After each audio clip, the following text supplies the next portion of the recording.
چنانچہ اللہ ان کو اس دن کی سختی سے بچا لے گا اور تازگی اور خوشی عنایت فرمائے گا، اور ان کے صبر کے بدلے ان کو بہشت اور ریشمی لباس عطا کرے گا۔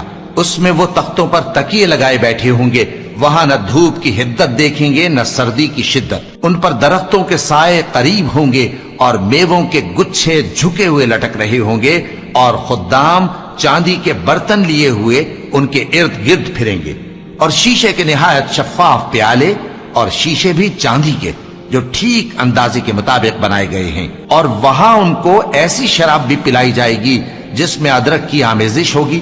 یہ بہشت میں ایک چشمہ ہے جس کا نام سلسبیل ہے، اور ان کے پاس لڑکے آتے جاتے ہوں گے جو ہمیشہ ایک ہی حالت پر رہیں گے۔ جب تم ان پر نگاہ ڈالو تو خیال کرو کہ بکھرے ہوئے موتی ہیں۔ اور بہشت میں جہاں آنکھ اٹھاؤ گے کثرت سے نعمت اور عظیم الشان سلطنت دیکھو گے۔ ان کے جسموں پر دیبا اور اطلس کے